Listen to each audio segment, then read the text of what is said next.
Highs hovering in the mid to low 40s for our high temperatures, but we do have some warming trend on the way. It's kind of going to look like Super Mario needing to double jump up from today into tomorrow and Tuesday into Wednesday, expecting to see some very nice temperatures as we extend all the way into the weekend. But what does that mean weather-wise? Well, I'll have a full look at your forecast with what you can expect weather-wise over the next 7 days in just a moment. But first, we're going to send things back over to Stephen at the news desk. All right, Zach, thanks. Looking in Wheeling now, many people are still processing what has become of Avenue Eats. Not only was the popular local eatery affected by the fire, but also the apartment that was above the restaurant itself. Residents say the woman who lived there lost everything from the fire, including all of her belongings. However, the community was quick to step up. Everyone here, it's a really supportive community. Everyone has been coming in. Random people that I've never even seen walk into the coffee shop are coming in saying, what can I do? How can I help? They raised over $2,000 for the resident who once lived there in just 2 hours, all thanks to a GoFundMe page. If you'd like to help donate, you can go to the My Niece Sierra Lost Everything in a Fire GoFundMe page. And some good news this noon, a life-size dinosaur is being pieced together, but not by archaeologists, but by welders. The Jefferson County Vocational School is teaching 32 of its up-and-coming welders the trick of the trade through making a 28-foot-long ton-and-a-half dino. The bones of metal are forming a plesiosaurus, to be exact. This ancestor of the Loch Ness Monster, once complete, will be appropriately placed at Austin Lake in Jefferson County. And this hands-on project all came about through a generous buyer who happens to run the lake. And this isn't the first creature JVS has built for him. Years ago, my youngest son was interested in, and we had the small puzzles that you buy in the store to put together. We decided to make one. And the gentleman was actually substitute teaching here when he saw our first one about 10 years ago, and he's been buying them ever since, asking us to build them for him. In going into the community, the structure is just a reminder that welding can be applied to many different fields. And still to come, Zach has a full look at your forecast coming up right after this short break.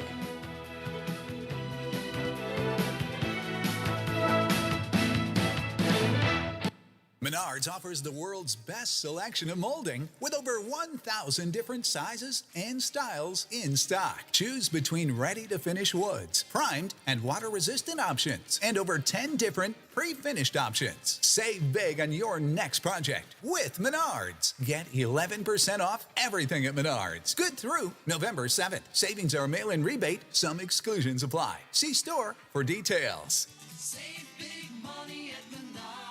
Hello, I'm Bob Beach, candidate for West Virginia Commissioner of Agriculture. Folks, are you aware within the last 4 years, West Virginia has lost 722 small farms, 50% of our dairy farms, and hemp crops are being burned in the field. Our food supply is at risk. A healthy ag community benefits us all. Once elected, my lifetime of agricultural experience will allow us to reverse the damaging effects of the past 4 years. I'm fighting for agriculture. Allow me to continue my public service as your next Commissioner of Agriculture, and let's grow West Virginia together. Paid for by Beach for West Virginia. Hey, I'm going to the kitchen. Can I grab you a Coors Light? Yeah, that sounds good. Huh. I never knew there was a zip line in my fridge. Hey! Hey, buddy! Yeah! You got 2 Coors Lights up there? You got it! Always brewed down to 34 degrees. With a taste as cold as the Rockies, only Coors Light gives you refreshment every time. Here you go, 2 Coors Lights. Awesome, man. Wow, these are really cold. That's the only way I deliver it. Sure, I mean, you being a mountain climber and all. Yep. You probably need a pretty warm coat in there, huh? Yep. Hey, Ben! Yeah! Ask him if he has any nachos. You got any nachos in there? No. Just icy cold Coors Light? Yep. That makes sense. It is the Rockies.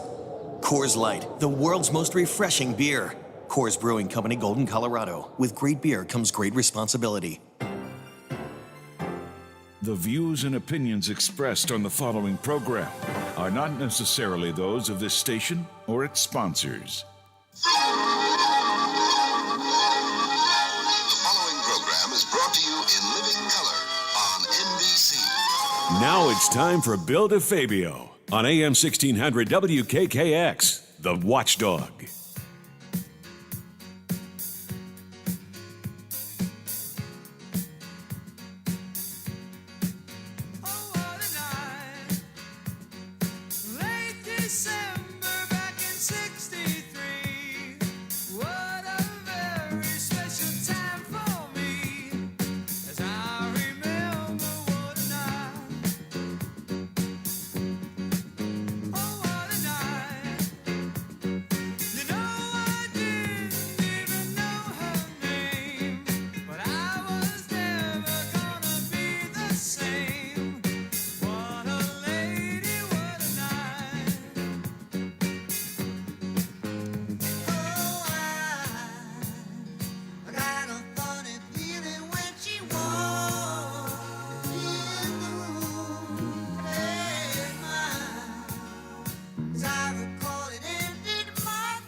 Oh, what a night.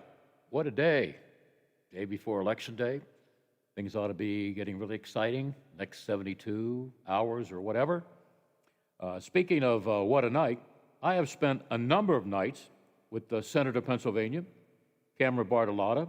Before you say, what, DeFabio? We must have spent 7 or 8 nights together at the Pennsylvania Hall of Fame dinners. We always sat at the same table, and we both have degrees in BS. Senator, how are you? I'm doing very well, my friend. Good to talk to you as always. Oh, yeah. Well, you're hard to get a hold of, and I know you're busy going back and forth to Harrisburg and everything, but right off the bat, before we start to talk about some things that I'm concerned about with whoever our next leader will be as far as health and jobs and stuff like that, you'd spent some time in our beautiful state of West Virginia with Governor Justice. Take us through the doors. When did this happen? Why did it happen? And what did you learn from the governor, or more or less, what did the governor learn from you?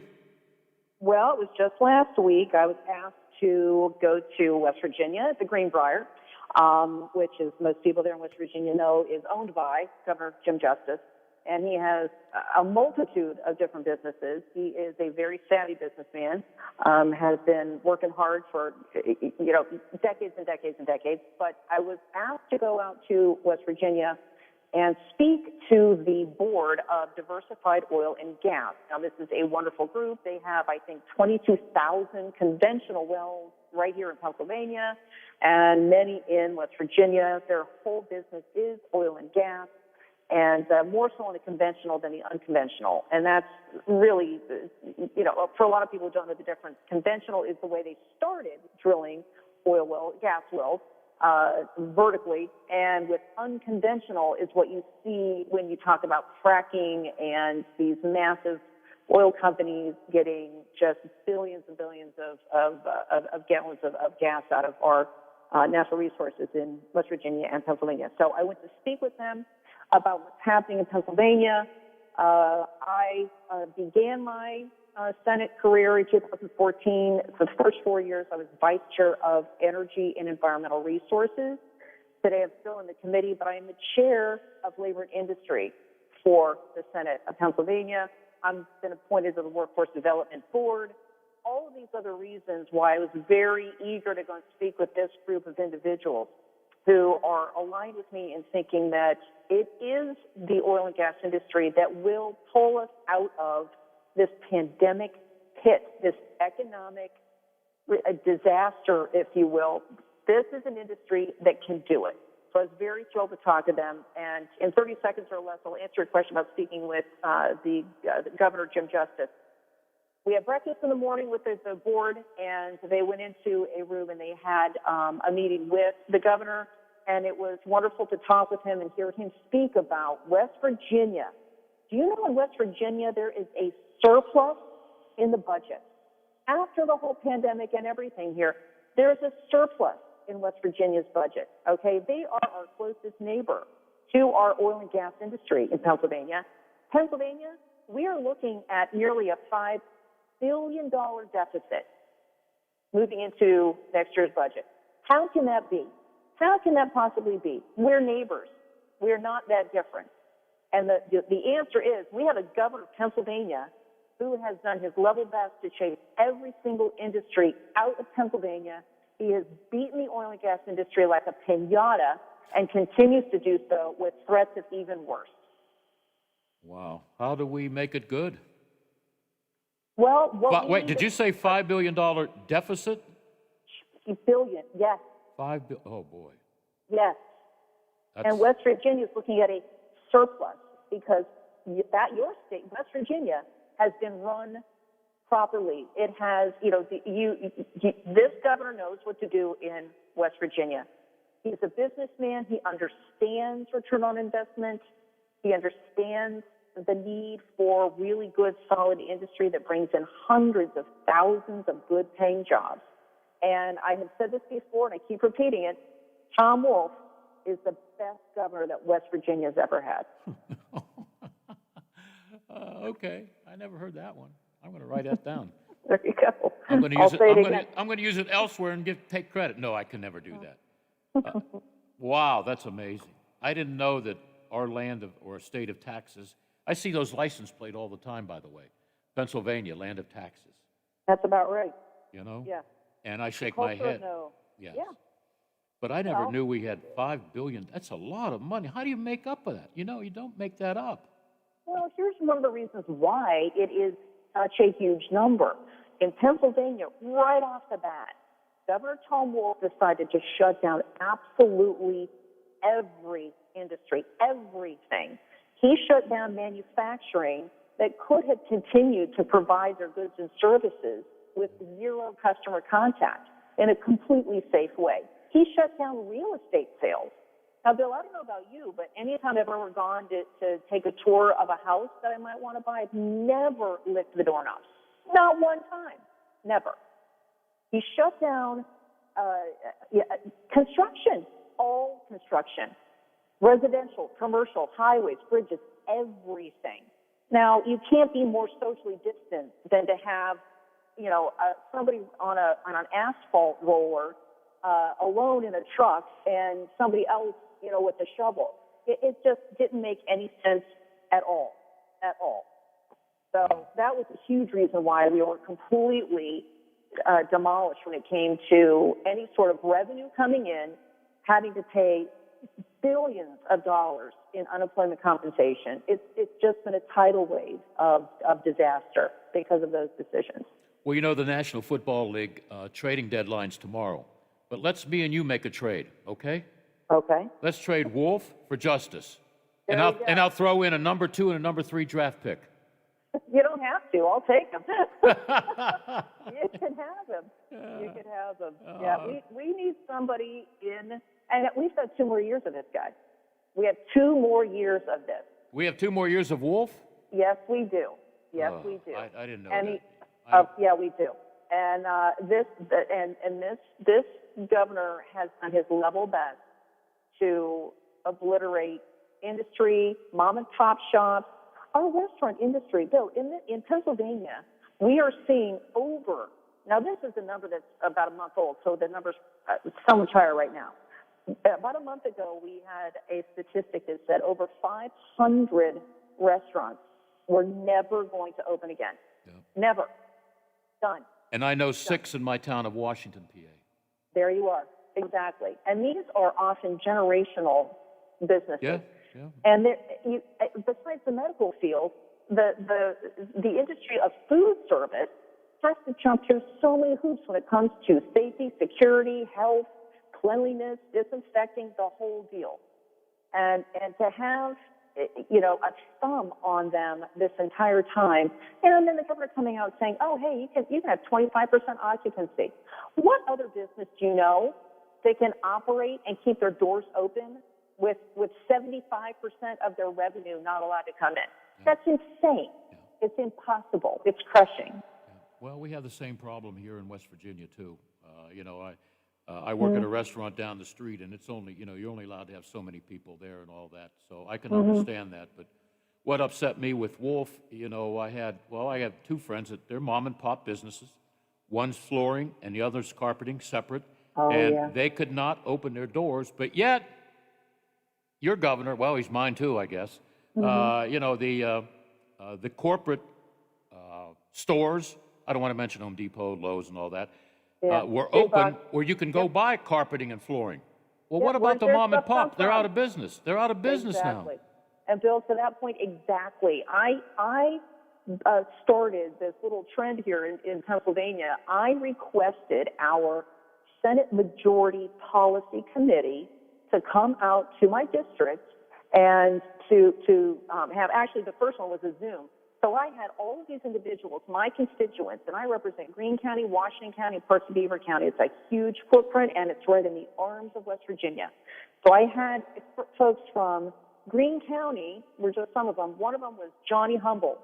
He has Humble Flooring and Carpeting. This man has had his business for 46 years. He was told he had to close his doors.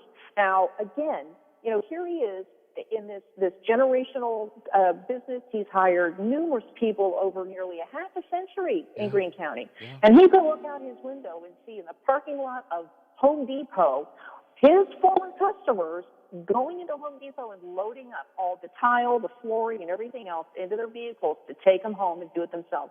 Or to have someone just up the street who was actually doing business when they weren't supposed to be doing business. But for this governor to have created an incredibly arbitrary BS waiver process for people to just do their business, just to pay their bills, just to exist. They had to apply for a waiver, permission from Governor Wolf on high, on Mount Wolf, to be allowed to do their business and feed their families. And it was deemed by the Supreme Court of the federal Supreme Court as completely arbitrary and unconstitutional.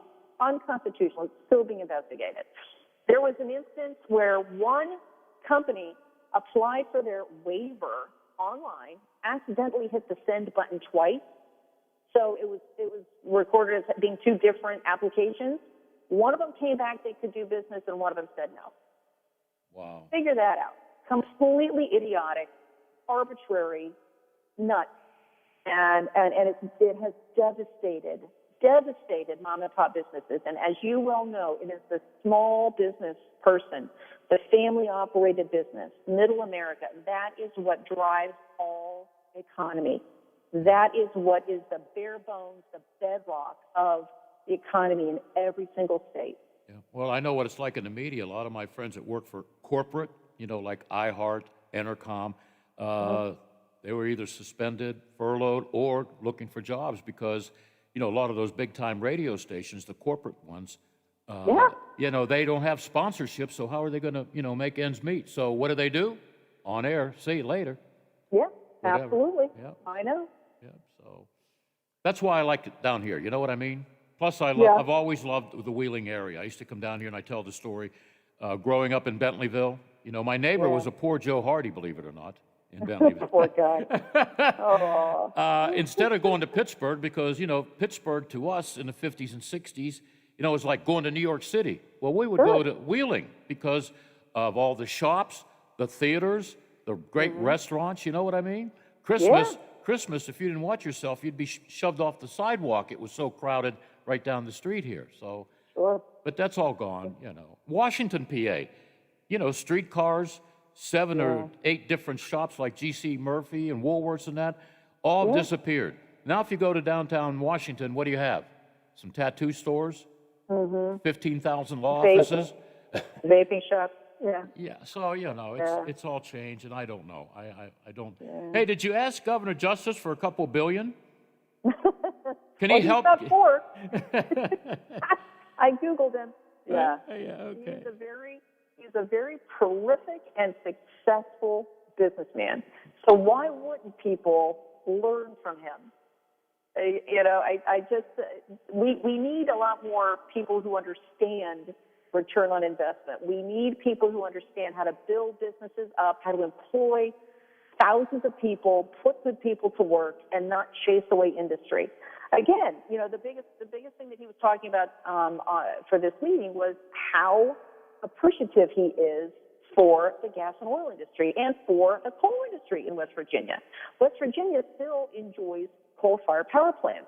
In Pennsylvania, because of our arbitrary regulations. Now, don't get me wrong. I don't want anyone listening to think that I'm not for clean air, clean water, clean land. I'm all for that. But when you have the shifting sands in Pennsylvania with no predictability at all when it comes to regulation or permitting or taxation, no wonder we miss out on literally hundreds of millions of dollars in capital investment. We chase away capital investment like no other state that I know.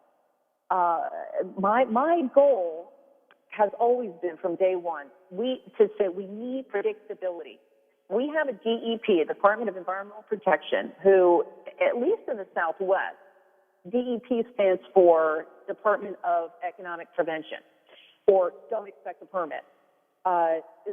It's been a culture of no for years and years and years, and the issue has been of late re-engineering through permitting and regulating through permitting. That is not their purview.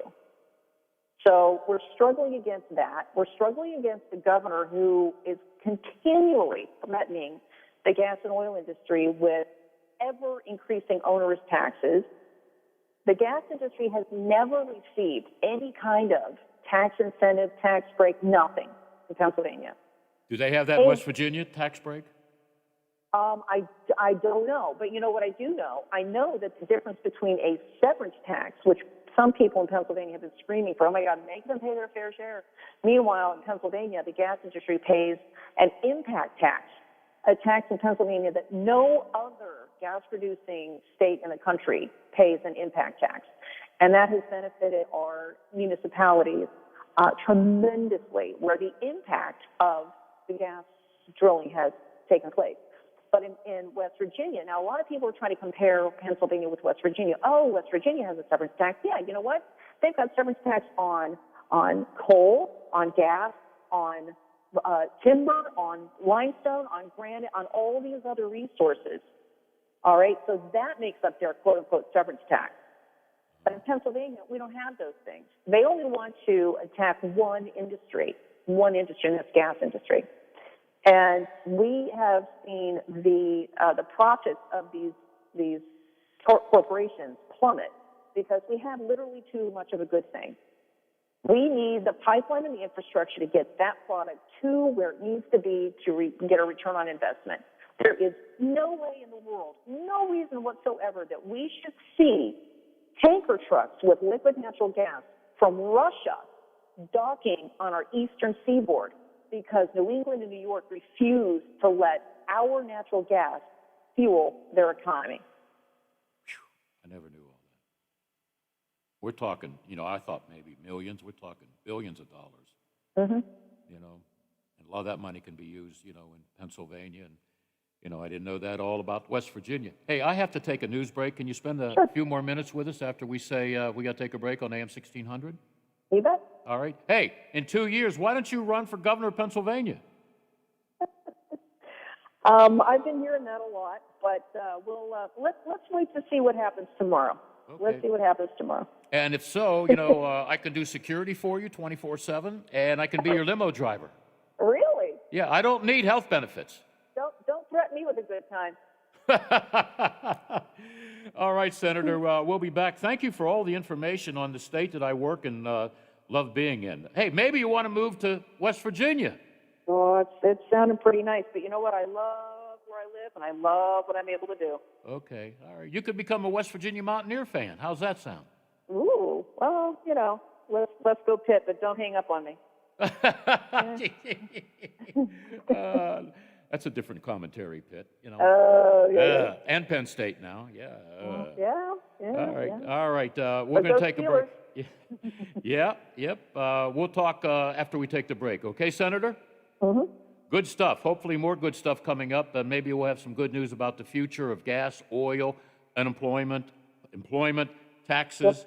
Yep. I have concerns about me being a senior citizen and what about health care and that? So maybe you can clear my mind on a number of things because there are a lot of clouds inside these 2 ears, okay? You bet. All right, we'll be back. AM 1600, we are the Watchdog. I'm Bill DeFabio. Across the way, Lola Miller. We'll be back right after this break. Menards has the flooring you need to give your home a fresh look. Check out our great selection of Shaw flooring. Add warmth to your living room with soft and luxurious carpet. Durable laminate flooring can be installed over most floors. Or choose waterproof vinyl planks that easily click together. Right now, all Shaw flooring is 11% off at Menards. Good through November 7th. Savings or mail-in rebate. Some exclusions apply. See store for details. This isn't going to be an easy conversation. I'm talking about Mike Maroney. Yes, that Mike Maroney. In his first term, State Senator Mike Maroney missed more than 400 votes, but that's only part of the problem. Last year, State Senator Mike Maroney was arrested for soliciting prostitution. The criminal complaint contains details too disturbing to quote on the radio, but they include text messages, a house filled with trash, and worse. Maroney's longtime fiancée accused him of physically and mentally abusing her, abuse reportedly documented in photographs and medical records. And now we learn of another possible prostitution-related offense from just 2 months ago. More than 400 missed votes and criminal charges. We deserve a state senator who shows up for work and obeys the law.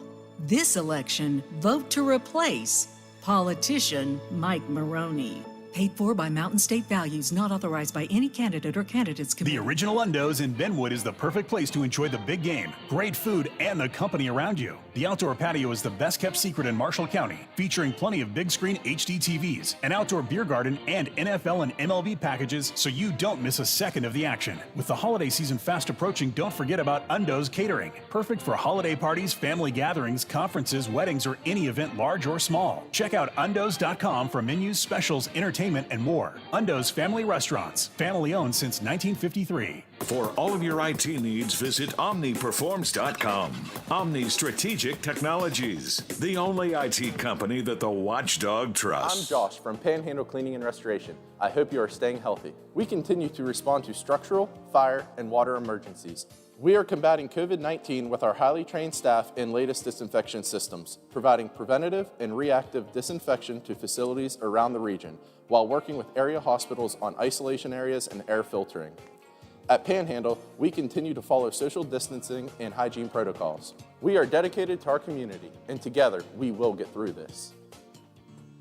A serious injury from an accident can be just the start of your worries. What if you cannot return to work? How do you take care of your family if you're disabled? At Gelner Law Offices, we represent seriously injured people and understand their problem. We know how to get you fair compensation. We will work hard to make sure you get the money you deserve for your losses. Don't go it alone. If you're hurt in an accident, call us at 304-242-2900 or visit us at gelnerlaw.com. We'd like to help. There are everyday actions to help prevent the spread of respiratory diseases. Wash your hands. Avoid close contact with people who are sick. Avoid touching your eyes, nose, and mouth. Stay home when you are sick. Cover your cough or sneeze. Clean and disinfect frequently touched objects with household cleaning spray. For more information, visit cdc.gov/COVID-19. This message brought to you by the National Association of Broadcasters and this station. Hello, I'm Bob Beach, candidate for West Virginia Commissioner of Agriculture. Folks, are you aware within the last 4 years, West Virginia has lost 722 small farms, 50% of our dairy farms, and hemp crops are being burned in the field. Our food supply is at risk. A healthy ag community benefits us all. Once elected, my lifetime of agricultural experience will allow us to reverse the damaging effects of the past 4 years. I'm fighting for agriculture. Allow me to continue my public service as your next Commissioner of Agriculture, and let's grow West Virginia together. Paid for by Beach for West Virginia. The Metro News Update is brought to you by Thomas Auto Centers, Mall Road, St. Clairsville. Get the best deal at Thomas Auto Centers. West Virginia Metro News. I'm Chris Lawrence. A tragedy over the weekend leaves the campus of Alderson Broaddus University in mourning today. A current student and a former student from AB died over the weekend, and 5 more were sent to the hospital in a Sunday morning car wreck in Barber County. That wreck occurred near campus. AB is attending to the needs of grieving students today and say there will be a prayer vigil for the families and friends of those impacted. The personal protective equipment is in place at all precincts for tomorrow's election. More than 17,000 face coverings and 168 cases of hand sanitizer have been delivered to polling locations around the state. for an election held during a health pandemic. Secretary of State Mac Warner says voters should feel safe tomorrow. The elections are healthy, they are safe, so anybody that feels comfortable going out, say to a Lowe's or a Walmart, should feel even safer going to the polls to vote. The near 9,000 poll workers in West Virginia were trained with the coronavirus in mind. Connie Perry is a poll worker in Kanawha County. Everyone has to wear the mask. They're supposed to not come in with a fever. And then, of course, there's gloves if you want them. You can have your own pencil or pen and keep it. Warner's office expects that more than 400,000 voters will cast a ballot in person for the general election.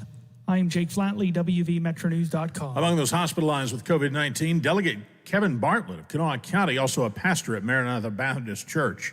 You're listening to Metro News, the voice of West Virginia.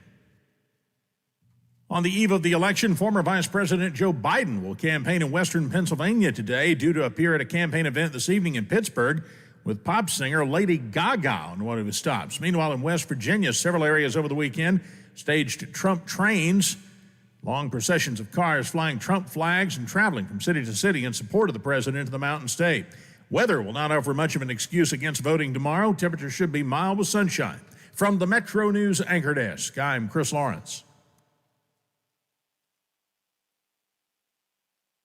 Hi, this is Shauna Johnson from Metro News. Join us weekdays on the Watchdog Morning Show with Howard Monroe for the latest regional news from West Virginia and beyond, along with news and weather from WTRF-TV and Bill DeFabio Sports.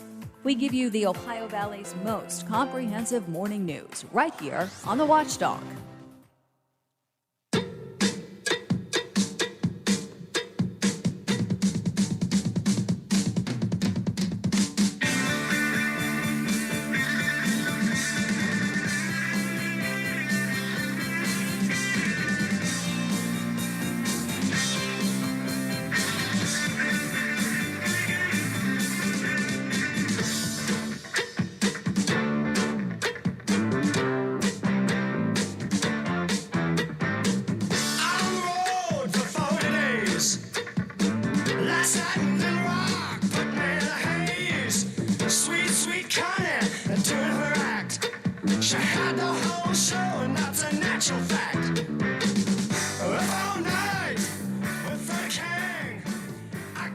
And we're back.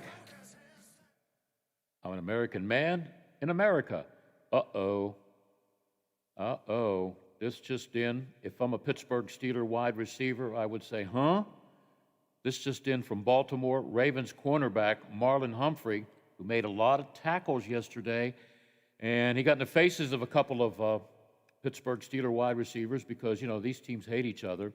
He tweeted that he tested positive for COVID-19 less than 24 hours after playing every defensive snap versus the Steelers.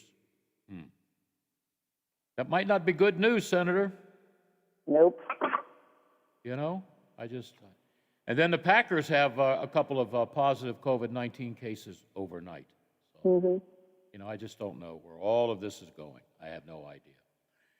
I do watch the local news sometimes in Pittsburgh, and with all the problems with our governor's having, how come you don't hear more about it on 2, 4, and 11 and 53? Is it the mainstream media? Well, the thing is, it's the national news. I have to keep stressing that over and over and over again. The national news, to me, is what is incredibly biased. And it's being produced in basically 2 locations, California and New York, some of the most liberal states in the entire country. And again, I stress national news because my daughter is a weekend evening anchor for CBS News in New Orleans. And wow, I didn't know that. That's a nice gig. Yeah, it's wonderful down there. She loves it. It's fantastic. She does a wonderful job.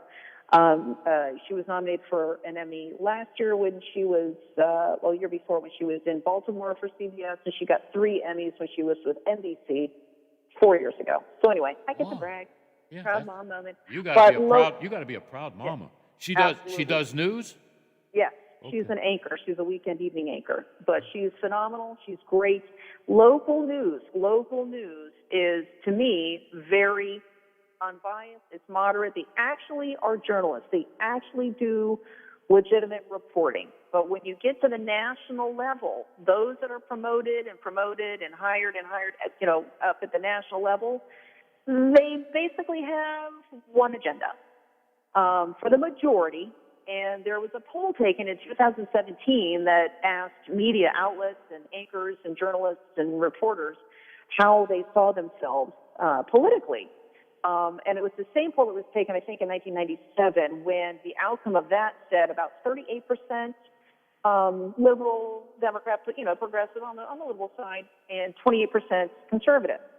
2017, same poll, same question, 77% liberal, 7% conservative. So it's no wonder that you're not really going to be getting more of an unbiased take on the news or stories when you're watching national news. Unfortunately, it's too bad. Well, and I watch. I'm talking both sides. Yeah, I watch BBC. Is that okay? Yes. You know what? I have listened to them on the radio, and to me, it sounds a lot more moderate, a lot more down the middle. When you're on the outside looking in, shall we say. So that sometimes you'll get a little bit more of the straight scoop. But there's still a lot of stories that nobody wants to touch. It's third rail, and you're just not hearing anything about them. When if the shoe was on the other political foot, it would be plastered everywhere 24/7. You'd never get away with it. So I spend $10 because I have so many relatives in Italy. I spend $10 a month and get this 24-hour Italian station. Yeah. So I watch the news, right? And when they start talking about the United States, I don't know what's going on because I don't know Italian that much. Oh yeah. Oh, United States, good. And what did she just say or he just say? But they got their own problems in Italy. Oh my gosh, yes, they really do. They really do. And it was tragic what happened with them when COVID first broke out. But a lot of people too. This is something people need to understand. When they say, "Oh my gosh, we don't want to be Italy," well, America is about 5 times the size? Yeah. Of that country? Yeah. Let's put things in perspective. Let's focus. Yeah. And if you take the number of COVID deaths and away from, off the column that all happened in nursing homes, the number would not be as unnerving as a lot of people see. We lost 3,000 people in nursing homes in Pennsylvania alone. 3,000, because the Department of Health secretary was telling nursing homes that they must accept back COVID positive patients into their nursing homes. That was just devastating. And if that had not happened, I mean that is our administration's 9/11. 3,000 people in nursing homes died of COVID because positive patients were put in with non-positive patients. That was disgusting. Yeah, I spend a lot of money every year on long-term care. Yeah. I don't know if I ever want to end up in a nursing home. Yeah, well, I'm serious. Exactly. Oh, I know, but you know what? So many of them are wonderful. And here's something I want to bring up to your listeners. Senator Kim Ward has a piece of legislation that would demand that any future medical issue, pandemic, epidemic, whatever, any future cases that would come down the pike, our nursing home residents must be protected. You cannot put positive people back in with a closed environment. Do you know that it was predominantly Republican votes? There were actual Democrats who voted against it. Who in the world would vote against that bill? Who? To protect our seniors in nursing homes. How can you politicize that? I don't know. I don't understand it. Hey, should I be concerned about the future leadership in the White House? Because I have some concerns. I'm going to be 69 on Wednesday. By the way, I'll be in the hospital for a stress test. Oh, for God. 5 You know hours. how to live it. You know how to party. Yeah. A year ago on my birthday, I was in the hospital because I passed out at a restaurant the night before. But that's okay. I can handle anything now. I'm going to be 69. I do care about young ones out there, young families, babies, Social Security for my kids or whatever. But I have concerns for me about Social Security, which I'm taking for granted, but I shouldn't take anything for granted anymore, and Medicare. Should I be concerned about the next leadership, either, how do I word this? Maybe taking away some of my funds for Social Security or Medicare? Should I be concerned now or worry? Not to worry about it. Okay. No, I would be, because right now, as we stand right now with Social Security, everybody knows this, there aren't enough people putting into the system today that are needing to rely on Social Security right now. So how do we fix that? How do we fix that? I think it's pretty easy. We need more people working. We need more jobs. We need more industry. We need to bring manufacturing back to America so that we have more people paying taxes, paying into Social Security than those that are living on it right now. That has been our problem for too long. That is the cure for it. Bring more people back to America, more manufacturing, more plants, more industry, more capital investment, and add to the Social Security through that, through a larger pool of people putting in. That is such a touchy, shifting sort of issue. And depending on who you listen to, it changes, month by month. How do we fix it? How do we do this? Well, the best option, have more people putting into it than are taking out right now. That's how you fix Social Security. Well, how do you screw up Medicare? Well, Medicare for All would be a disaster, an absolute disaster, because my little brother lives in Wales. He's been there for, 18 years now. His wife, when they had their twins, this was her second pregnancy. She has a little girl, Kira, adorable, wonderful. She's 14 now. Their twin boys, when she was pregnant with her twin boys, because of socialist medicine in Wales, she was told she would have to have those twins, even though it's a complicated pregnancy, but delivered by midwife at home. Oh. That's terrifying. Terrifying. That's a bad dream. You think? Yeah.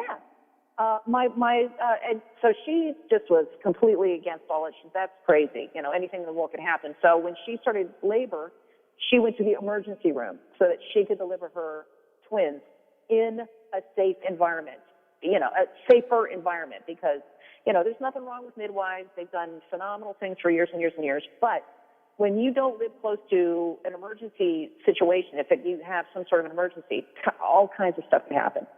So that is socialist medicine for you. My little brother needed back surgery because of a blown disc.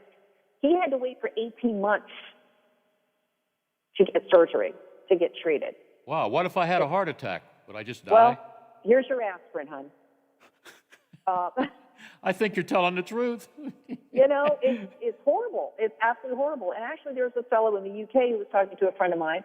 A friend of mine is 76 and has cataract. And because he's, over 70, he was telling his friend in the UK, hey, I'm going to go get cataract surgery. And the friend in the UK said, oh, you're lucky you live in America. He said, why is that? He says, well, if you lived in the UK, you just wouldn't get it. Well, but hasn't it worked in Canada? Sorry? Hasn't this worked in Canada? Socialist medicine? Yeah. Wasn't it the Prime Minister of Canada who came down to the United States to have heart surgery once, several years back? I don't know. Yeah. Yeah. Are you kidding me? The No, I'm Prime not. Minister? Yeah, this was several years ago. Yeah, they had heart surgery in the United States. Wow. Yeah. So if socialist medicine was so fabulous, why is it that so many people from all these other countries fly to the United States to have major surgeries or transplant surgeries or any of those things? Okay. You got to ask yourself that. Okay. And if you're a physician, if you're going through medical school, anywhere, where would you want to be a specialist? Where would you want to invest hundreds of thousands of dollars into your education and study for years and years and years to be an expert in your field, a specialist or orthopedic surgeon, any of those things. And you go to socialized medicine, who is going to want to dedicate their time and their talent and their treasure into being an expert in any kind of field like that? Wow. It just doesn't make sense. What about the doctors' payloads? I mean, are they going to still make a lot of money, or would that be limited, or how would that work? It would be dictated by your government. Your government would be the one to tell you how much it costs to do whatever, and they would control who basically gets whatever service. If it's up to the government, they would dictate who gets what services. I don't want that to happen because, you know, and I'm a government employee. I wouldn't you know, rely on the government for my health care for anything. Wow. You know, it's a terrifying thing. And on top of that, if we did have Medicare for all, it would be upwards of $4 trillion in cost. How much? $4 trillion? Right around that number. $4 trillion. Didn't know that either. I didn't know that. Okay. I mean, how would we be able to afford that? We just can't. So should should medical services be available to more people? Yes. If you can pick your doctor, if you can open up competition across state lines, that will go a long way with bringing cost of medicine and medical treatment down. So there are ways that we need to look at making medical care easier for people to receive it, easier for people to get it. And honest to goodness, the whole single payer system was a nightmare. I know so many people who were just, they were inundated with the taxes they had to pay a penalty for not having a product. First time ever in America. You should not have to pay a penalty for not buying someone's product. That was Obamacare. That was the quote-unquote Affordable Care Act. It devastated a lot of people. People could not afford the premiums. They skyrocketed for families of 2, 3, 4, and on. It was not a good idea. I know a lot of seniors, you know, they have to watch, you know, their limited amount of money they have from Social Security. Maybe they don't have a whole lot of money, pension, retirement, 401ks. Yeah. They go from paycheck to paycheck, and, you know, some of them can't, if they take a lot of medications, can't afford all of it, or, you know, they have to cut down their budget on buying food. I mean, it should not be that way. It should not be that way. It should never be that way. And I think that, you know, the Trump administration actually just came out with saying, you know, we're going to reduce the cost of prescription drugs. Yeah. And to pull back the black curtain on pharmacies and what they charge. Yeah. Pull that back. Yeah. You know, let us know what exactly we're paying for. Open up the competition. Competition is a really good thing. Yeah. It brings prices way down. All right, I'm really concerned, not about me, because I think maybe the government wants all old people to die, you know. Oh, gosh, no. No. I'm concerned about my friends in this state, because I really like it down here. People are friendly, you know. If I got a flat tire on the road, I think it'd be a matter of seconds before somebody would stop and help. You don't see that in a lot of places. But for my friends that are in the gas and oil and industry, what should be their big concerns in the next 72 hours or the outcome of the current election? Well, I will tell them this. When someone keeps telling you the same message for a year, believe what they're telling you. Joe Biden and Kamala Harris for a year have been saying they're going to eliminate fossil fuels. It's on record. It's on tape. It's on video over and over and over again. We're going to end fracking. We're going to phase it out. We're going to do this. Over and over and over again. But then when they licked their finger and put it in the air and found that, oh, my goodness, we're going to lose Pennsylvania if we do that. Of course you are. Of course you are. Will they lose West Virginia? They should. Okay. They absolutely should. And here's something I want to tell people when it comes to the oil and gas industry and fossil fuels. You cannot, it is absolutely impossible to have green, quote-unquote, green energy without fossil fuels. Here's what I mean by that.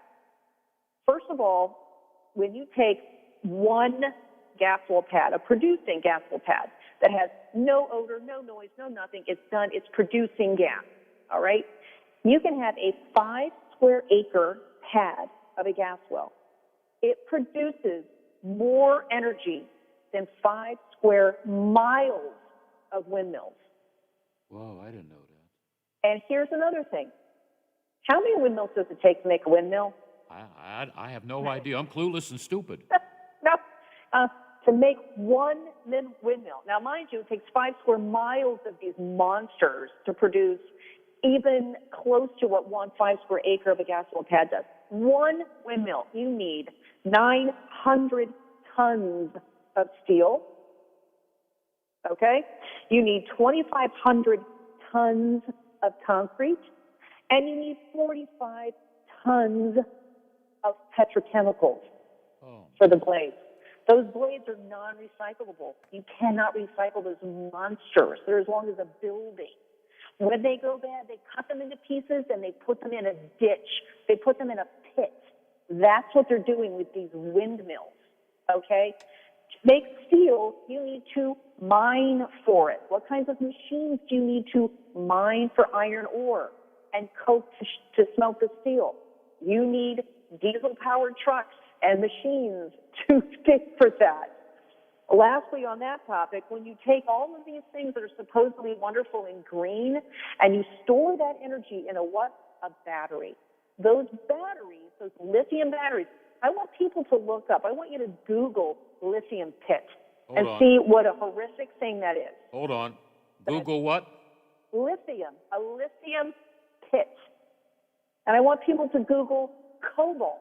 America does not have or produce the rare earth minerals that it takes to make all of these batteries that store energy, even on our cell phones, in batteries for windows and solar panels, all those other things, and cars.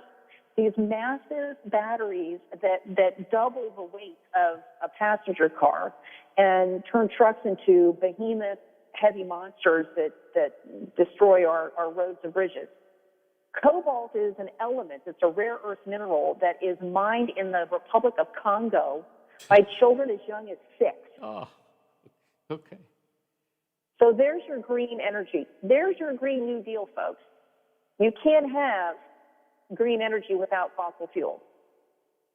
So that's something people need to consider. And it's not just about energy. Oil and gas is not just about producing energy, even though because of gas production, natural gas production for energy, it has reduced the carbon emissions in Pennsylvania by 23%. Our air is cleaner now than it has been in decades because of natural gas. But think of all the petrochemicals that you use on a daily basis. If you drive a car, almost everything in that car came from petrochemicals. The dashboard, the steering wheel, the touch, everything. Almost all of your clothes. Think of an operating room. An operating room. The light, the machinery, the wires, the IV tubes, the bags of everything. Almost everything in there comes from petrochemicals. We cannot exist as a civilization without petrochemicals. It just doesn't happen. So people need to understand that when we talk about fracking. And lastly about fracking, the EPA for 4 years tried to say that fracking caused harm to well water. 4 years they tried to, and they finally gave a report saying, no, it doesn't. Because when a well is fracked, that activity takes place more than a mile underground. It is below any water table, it is below any aquifer, and it is encased in layer after layer after layer of steel and concrete. Hey, Senator, go ahead. We're running out of time. Okay. With all this information you gave me, I'm going to go down to the restroom and puke.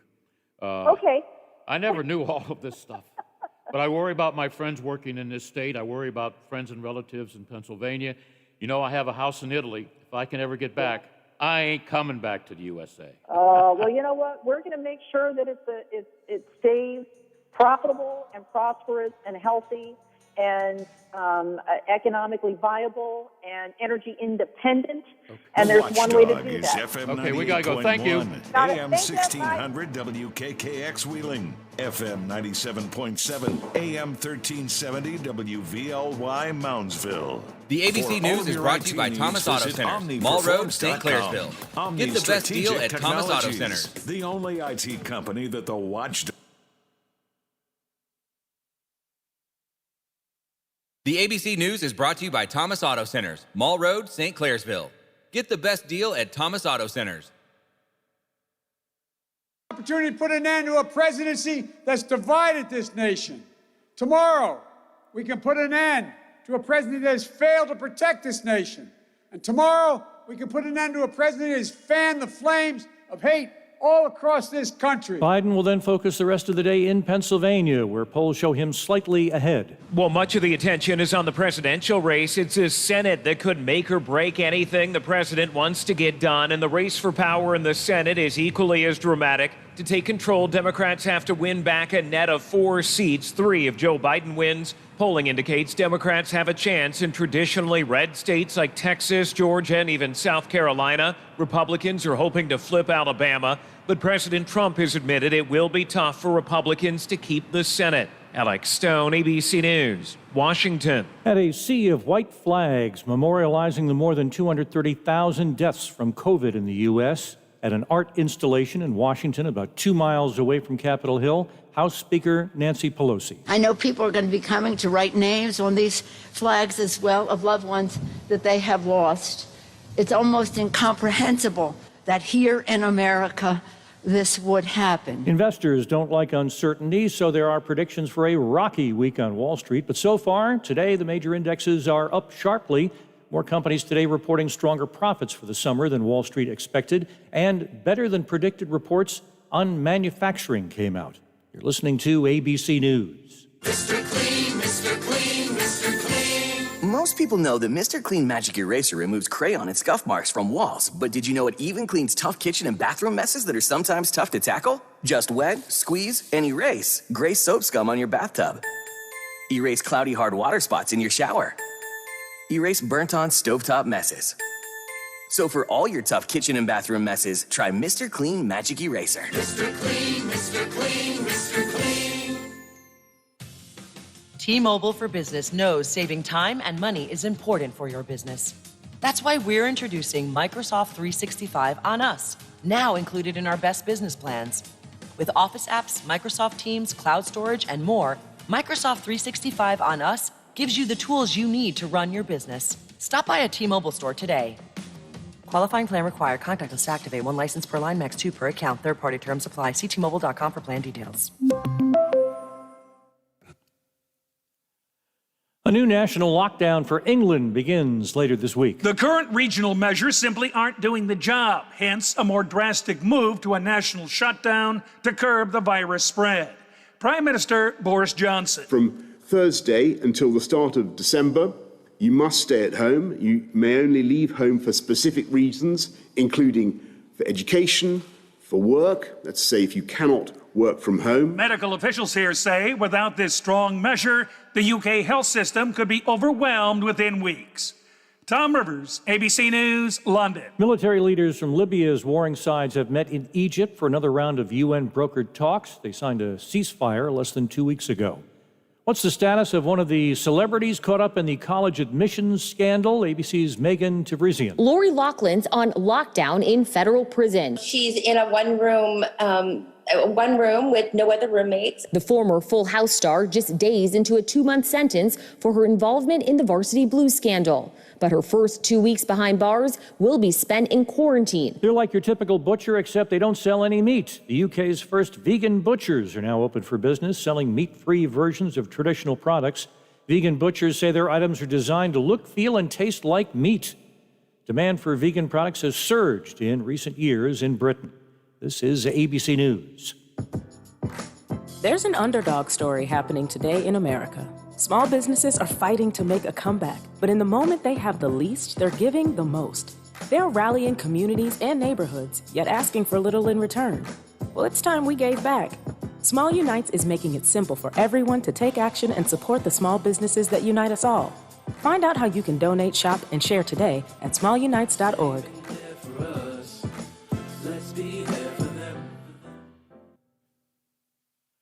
Chuck Severson, ABC News. For all of your IT needs, visit OmniPerforms.com. Omni Strategic Technologies, the only IT company that the watchdog trusts. Oh, there's something so real about living local, and I know without a doubt I'm not alone. And I love living local. There's nowhere else I'd rather be. Said I love living local. WTRF is working for me. The Ohio Valley is where I love to be. Hey man, what can I get you? Yeah, can I have 2 Coors Lights? You got it. Hey Mike! I need 2 Coors Lights! Sure thing. With a taste as cold as the Rockies, only Coors Light gives you refreshment every time. Here you go. Thanks, Mike. Doing a great job. All right, 2 ice-cold Coors Lights. That's the coldest beer I've ever had. Hey, they don't call it the world's most refreshing beer for nothing. Okay, be honest with me. Do you really have the Rocky Mountains in your beer cooler? You don't believe it? Check it out. Man, that's pretty amazing. I know, right? I can't believe it myself sometimes. I mean, this cooler is only 3 feet wide. Coors Light, the world's most refreshing beer. Coors Brewing Company, Golden, Colorado. With great beer comes great responsibility. Hello, I'm Bob Beach, candidate for West Virginia Commissioner of Agriculture. Folks, are you aware within the last 4 years, West Virginia has lost 722 small farms, 50% of our dairy farms, and hemp crops are being burned in the field. Our food supply is at risk. A healthy ag community benefits us all. Once elected, my lifetime of agricultural experience will allow us to reverse the damaging effects of the past 4 years. I'm fighting for agriculture. Allow me to continue my public service as your next Commissioner of Agriculture, and let's grow West Virginia together. Paid for by Beach for West. Ohio Valley Medical Center was shut down by California-based Electo, who laid off 1,200 employees in Ohio County, while costing thousands more their access to health care. Where was Senator Ryan Weld? He was working as a lawyer for the law firm that represents Electo. Delegate Randy Schwartzmiller stood up for you. He called for an investigation into Electo. Randy Schwartzmiller will always fight for you and your health care. He's one of us. Paid for by friends of Randy Schwartzmiller. Hello, everyone. From the Watchdog, I'm the Storm Tracker, Darnell Foster. With a look at your local weather forecast for your start to the work week. Partly cloudy skies, breezy, daytime high near 45. Overnight low of 35 under mainly clear skies. Clouds, limited sunshine for your Tuesday with temperatures in the mid-50s. Have yourself a great day, everyone. From the Watchdog, I'm Darnell Foster. The views and opinions expressed on the following program are not necessarily those of this station or its sponsors.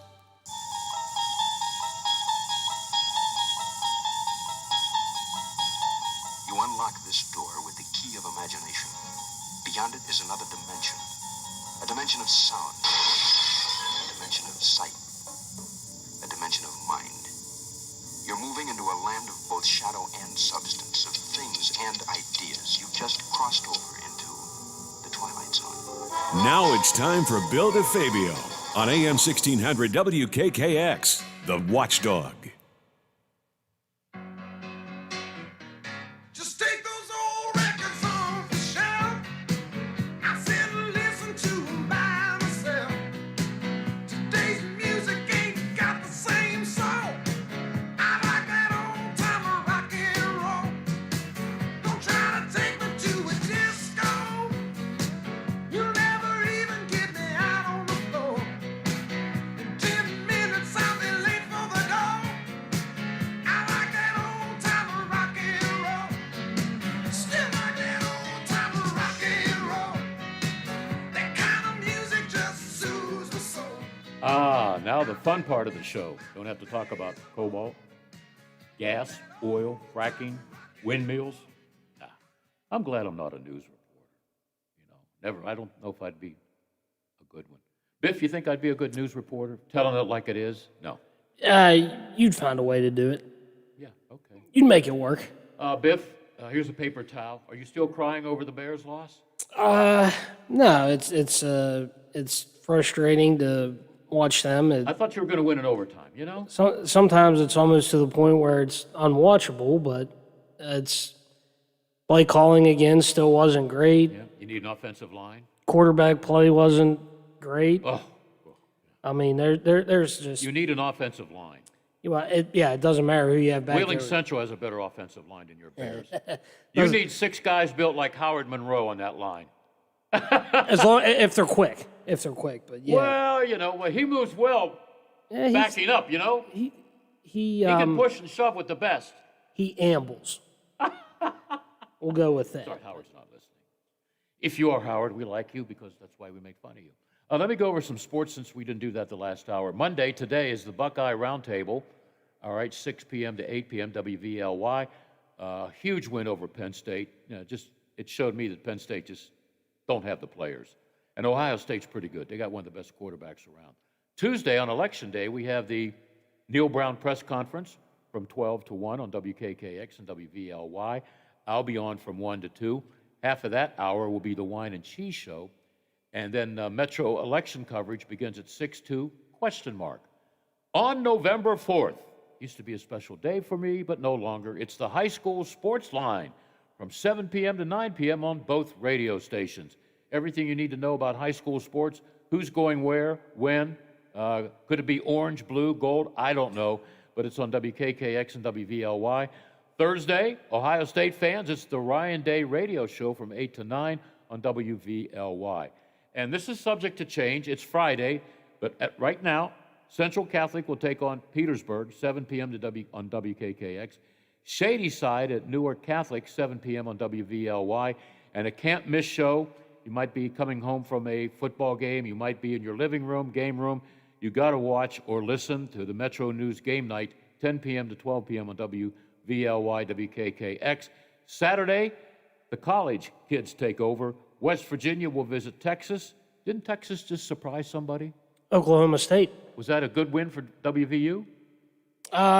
Beating Kansas State, yeah. No, with Texas winning. Oh, with Texas winning? I think so, but Yeah. I still don't think, now that Texas beat Oklahoma State, I don't think the Big 12 is going to have a representative in the Final Four. No, I don't think so either.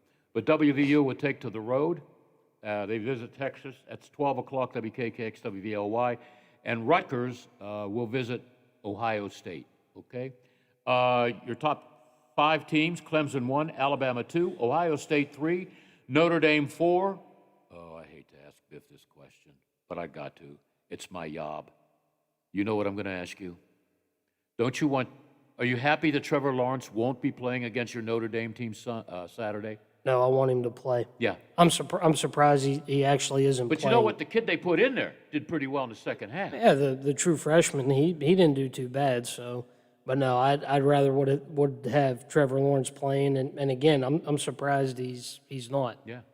I guess there's they go through the regular protocol, but there's a cardiac part about it. I don't know too much about that, but I guess he's going to be okay, but he's not going to be in time to get the cardiac part of it done. I don't know, but I'd want him playing.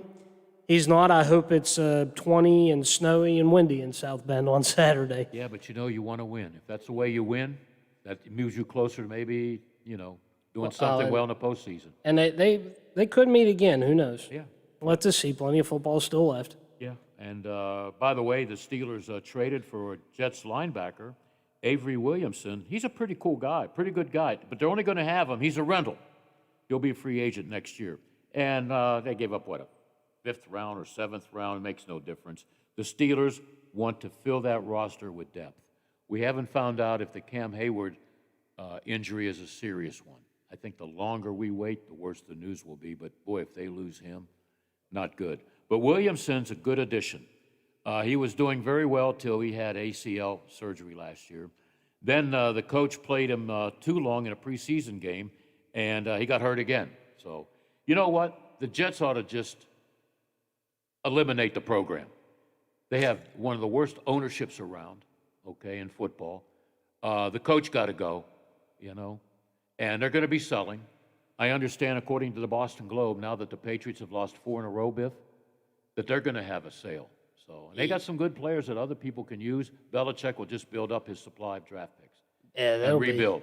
That'll be interesting to see. I mean, never thought you'd be saying that about New England, and I think it just goes to show how much Tom Brady, how much more valuable he was to that team, and you're seeing it this year. Yep, and our friend down the street owns the Pirates.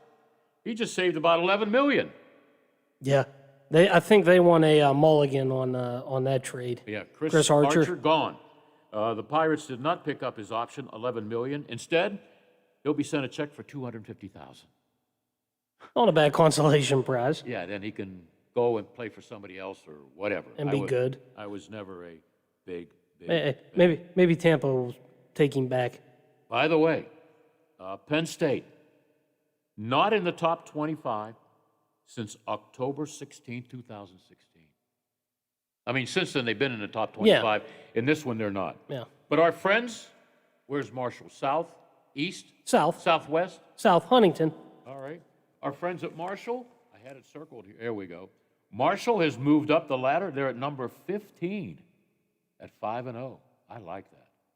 I like that. I didn't know BYU was good. They're 7-0.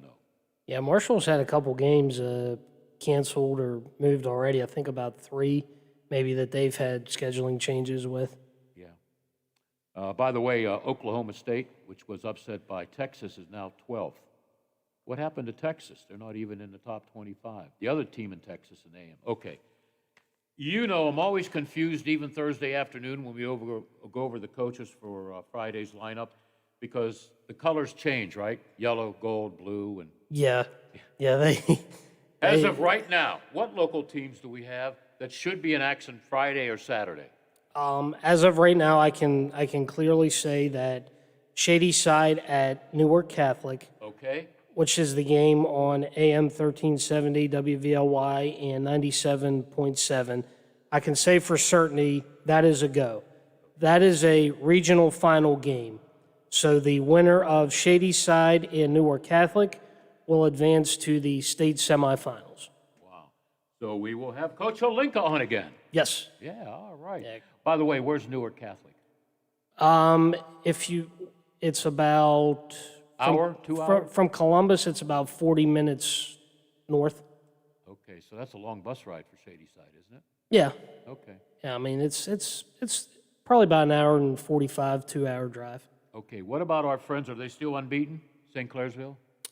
St. Clairsville needed a little bit of magic. Was that on the team Saturday. behind 28-0 or something? Yeah, they were playing Meadowbrook, and Meadowbrook had them down 28-0.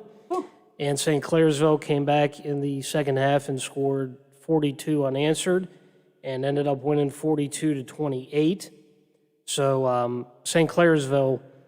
By the way, Steve from St. C is not happy with you. What's the matter? You didn't text him back. I didn't? He texted you Saturday. Sorry, Steve. You'll get over it. Yeah, he'll get over it. I didn't do it intentionally. But anyhow, they'll play Bloom Carroll. Who? Bloom Carroll. Yeah, like a flower bloom. Bloom Carroll, and that's their regional final game. So if St. Clairsville wins on Saturday, they too will go to the state semifinals. Now, where's Bloom Carroll? That I don't know. Okay. Now in St. Clairsville's Bloom Carroll, I gotta look that up. Yeah. That's in West Ohio or Ohio. That's Ohio. Okay. And St. Clairsville, in St. Clairsville region, 2 teams that are still alive that they could possibly run into are Ursuline, which is out of Youngstown. I've heard of them. You remember Clinton Massey? Yeah. They're still alive in Division 4. Okay. So and in Shady Sides region, teams around here would be familiar with JFK out of Warren. Yep. Warren JFK. I think Steubenville played them, didn't they? They may Couple years- have. Yeah, okay. Lima Central Catholic, Mm-hmm. and the big one in Division 7, Maria Stein Marion Local. So those are a couple of the big ones still in both 4 and 7 to look out for. Okay. And as of today, Central will visit Petersburg, right? Yes. How could that change? Because we're always worried about Central. Yes. Well, Saturday when the map came out, Ohio County was yellow. The county that Petersburg is in, which is Hardy County, which is over towards the eastern panhandle, like where Moorfield is. Yeah. They were green. So as of Saturday, both counties were good. The problem is, today, if you look at the other map, which is the DHHR map, we are orange. That's the daily map that each day. We are orange on that map. There is a possibility, because the way the numbers are, that if Ohio County at any point this week would turn to red, that game's off. Oh. And that game Friday night is an important game for Wheeling Central because tomorrow, when the actual rankings come out for the playoffs, Yes. Wheeling Central, they come out at 2 o'clock tomorrow afternoon. Wheeling Central will probably either be 17th or 18th. So the top 16 get in. So Wheeling Central needs to play that game and win that game to get in. If that game is off, they don't get in. They do not get in the playoffs. Then they're out? Then, yeah, they're out. They're done because that's technically their last game of the season. So we need Ohio County not to move into red. If Ohio County moves into red, forget it. Well, if they moved into the red, say Wednesday, there's still the possibility they would get out of the red by Friday, right? They could, but it'd be tough. All right. It would be tough. So Does Coach Young have any hair left? probably a little bit, but it might be gone after this week. Okay, guys, Bloom County is by Lancaster, Oh, okay. Ohio. Okay. Thank you, Lola. Or thank you. Yeah, whoever listening. called in, and yeah, thank you. So yeah, that's the only thing that could put a damper on the Central and Petersburg game. Wow. Yeah. What? Any other locals? I think that's it. Shady Side, St. Clairsville, Central. Outside of the area, Fort Fry, they're still alive. They're in the regional final as well for them. What about the Patriots not from New England? Yeah, the Wheeling Park, they're going to be looking for a game because they were supposed to play John Marshall this week. And what happened there? Marshall County went gold. So John Marshall found a game. They're going to play Washington. Washington High School? Not in your state in West Virginia. Oh, There's a Washington, and I think they're over, I want to say in the Eastern Panhandle maybe. Okay. So they're or somewhere over there. So that's who John Marshall got. So as of today, Wheeling Park does not have a game. But Wheeling Park is in the playoffs. They're in. So I think they're going to be okay. It's Central that when the rankings come out tomorrow is going to have a little bit of worry. Okay. So. Can you repeat all of this? Yeah. No. I'm taking notes and everything. Yeah. Okay. Yeah, It's crazy, man. it is. What's the latest our football coverage can go as far as West Virginia and Ohio? Ohio Will is this be done by Christmas? yes. Okay. Actually, because of the way Ohio did things this year, which they did things so much better than West Virginia, it's unbelievable. They're going to be done actually before Thanksgiving. They're going to be done in Ohio this year. They normally would have played Thursday, Friday, Saturday, the championships. They've actually extended it this year into Sunday. So what they're going to do, they're going to play one game on Thursday, 2 on Friday, 2 on Saturday, and 2 on Sunday. And they'll end up, I think Sunday is the 22nd, I think. So that'll be the last day for Ohio. Yeah, it's 22nd. 22nd is Sunday? Yeah. Okay. That's when it'll end in Ohio. Now, Bill, usually they play at the Hall of Fame in Canton. They're not playing there this year because of the way the social distancing is. Play? They're going to play in a place that's outside of Columbus. It's called the Fortress Orbs. Yeah. Okay. So. Sounds like a flower. Yeah. And then West Virginia, as of now, they are going to end that first weekend in December. Okay. So. Will they be playing the final? Yeah, they'll still be over at the Wheeling Island Stadium. Okay. So Jerry and company can just swim across, right? well, they could, but once we get to the finals, we're not allowed to call the games in West Virginia because Metro News has the exclusive rights. Oh, okay. So we can pick up the games, which we'll do as long as we have our local teams in it, but we just can't call the games. So it'll be the Metro News team calling the games, and we'll just pick up their feed. Yeah. You know, I was getting ready for the costume party at River City. So, you know, I wanted to hear the walkthrough because those guys know everything. Oh, yeah. I mean, you know, led by Jerry and everybody. Seth, I think I heard. Yeah, Seth is... those guys are so informative. You know, how many years I've been here, and I keep learning more and more about history, which is cool, you know? Seth knows a lot about Ohio. You've got Coach Heinerman and He knows a lot about AAA in West Virginia, and Scott Nolte as well from I the forgot from the Scott. Big Seven. He does a great job too on TV. And Brett, who's he knows some stuff too. We got a lot, and the wide range of knowledge that those guys have. Well, they do their homework too. It's fun. It's Plus fun to the listen chemistry is there. You can tell. Oh yeah, Yeah, They have a good time. Yeah. I miss talking to Jerry about his San Diego Chargers because they're no longer San Diego Chargers.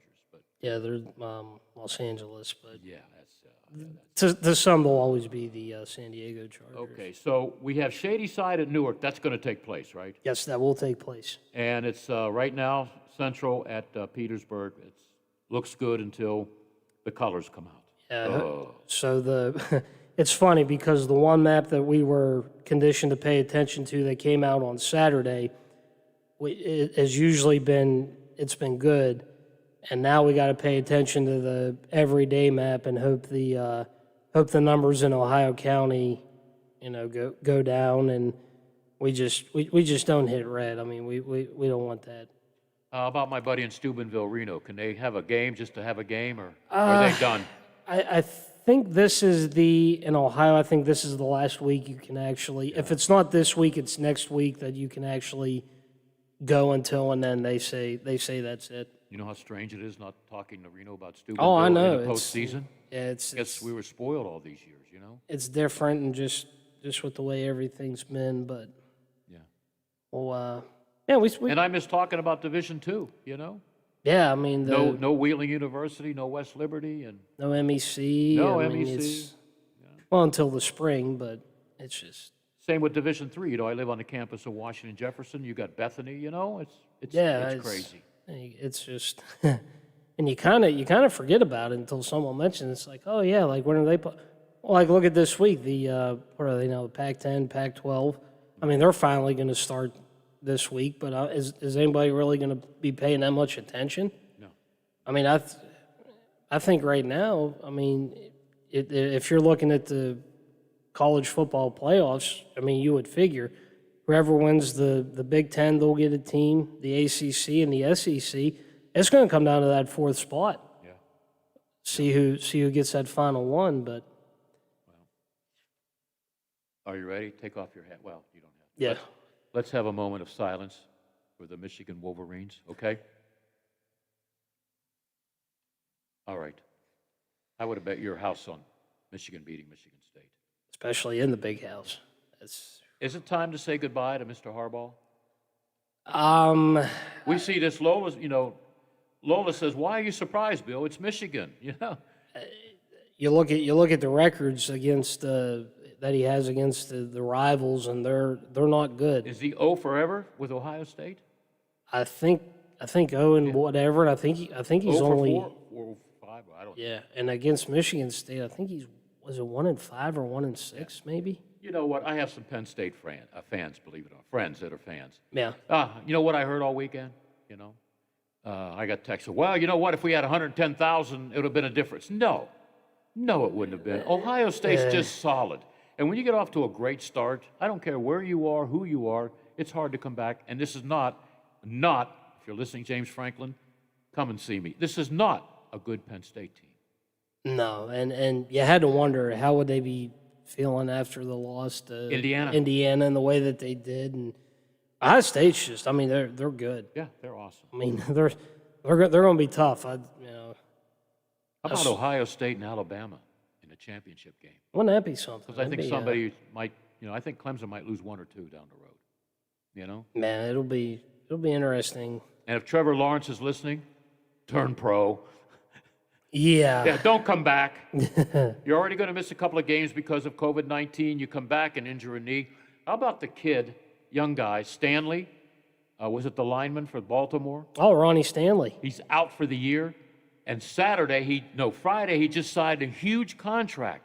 If he didn't sign that huge contract, they could just ship him away like he's a useless piece of meat next year. That's what they mentioned on the broadcast Sunday. He signed that contract, 48 hours, maybe even less than. So God bless him. That. God bless him. How about the injury in the Bears game that they couldn't show? What was that? The Bears Saints game. The lineman, I think for the Saints had Was some it ugly? type of. it was some type of leg injury, and they came back, or Joe Buck and Troy Aikman, and I think Joe Buck said something to the effect of they must have looked at it during the break, and they said it's so bad we can't show it to you. So it was. I mean, you know how TV is. And he walked off. I mean, the lineman walked off, but they just said it was so they don't want to show it. Speaking of Ohio State, because we got a lot of fans here, the Buckeyes are favored by 37.5 over Rutgers. I kind of like that. Penn State may rebound 24 over Maryland. Let's see. There should be one more. Where's West Virginia, Bill? I think they were 10 maybe last time I saw. Texas home 7 over West Virginia. That dropped then. Yeah. You know what I'm looking forward to? Is it next Monday night? Breeze versus Brady. Oh, yeah. Yeah, one's got like 568 or something touchdown passes, and the other one 569. Actually, for Week 9 to start, the Thursday game shouldn't be too bad. The Packers and the 49ers. Yep. That'll be good. You know what? I'm going to root for winners. Tampa Bay plays tonight, actually. I'm always going to root for winners. You know why? That way I won't be disappointed. Hey, fair enough. Bet you didn't know this. All of the great years that Ben Roethlisberger has had, he hasn't received one vote for MVP in any year. I find that hard to believe. Yeah, and he's having a great year this year. Yeah, I mean, what a win that was in Baltimore yesterday. You look, I have all the stats here. Pittsburgh probably didn't lead in anything. And what hurt Ravens, 9 penalties, 180 yards or something? Yeah. Well, I mean, and the Steelers, the third play from the game, I mean, they set the tone. Spillane running that interception back for a touchdown. And I think the problem with Baltimore, and you saw it yesterday, where they're going to have trouble is when they got to come from behind. Yeah. Because the drives that they go on were long, and they take forever. Yeah. Agree or disagree? I don't think Lamar Jackson will ever take the Ravens to the Super Bowl. They're starting to figure him out. He doesn't throw very well. Right now, I'll agree with that. Okay. All right. I mean, I like the guy. You know, I like the guy. I like the guy with the Bengals, too, Burrow. Oh, Joe Burrow. I mean, I like the guy with the Chargers, Herbert, Yeah. Hoover, whatever. Yeah. Justin Herbert. Who was Herbert Hoover? Oh, that Hoover. The president or the vacuum guy? Yeah. No, there was a dam named after him. Hoover Dam? Oh, Hoover Dam. You ever been there, by the way? No. I almost passed out. I'm Yeah. at the top where they have the walkway, and I look down, and I'm there.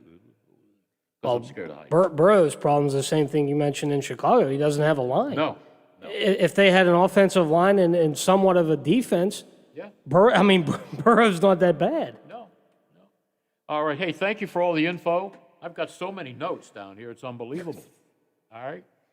That paper with all that red looks like one of my math tests back in school. Yeah. That's when we used to write and everything, right? Yeah. Cursive. I can still write cursive.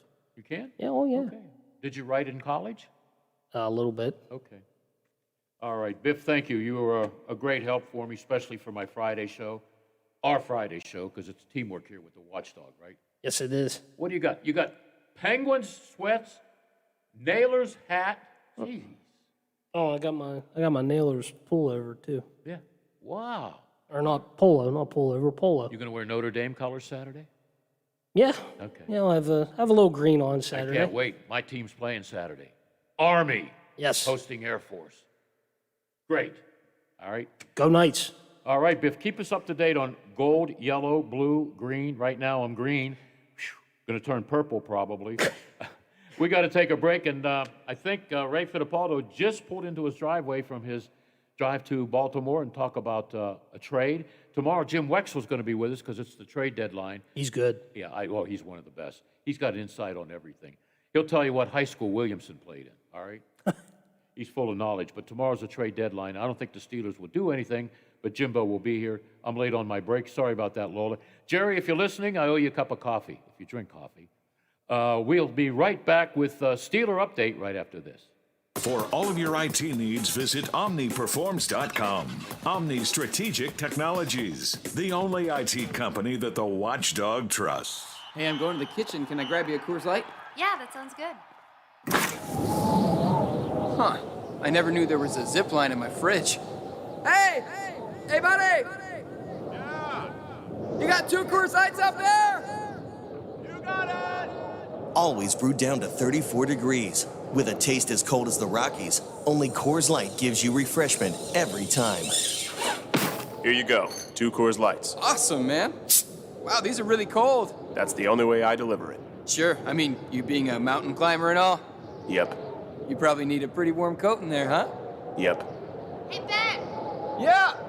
Ask him if he has any nachos. You got any nachos in there? No. Just icy cold Coors Light? Yep. That makes sense. It is the Rockies. Coors Light, the world's most refreshing beer. Coors Brewing Company, Golden, Colorado. With great beer comes great responsibility. Hello, I'm Chuck Reddick, Commissioner of the Internal Revenue Service. We're working hard to get ready for tax filing season. You know who else is working hard?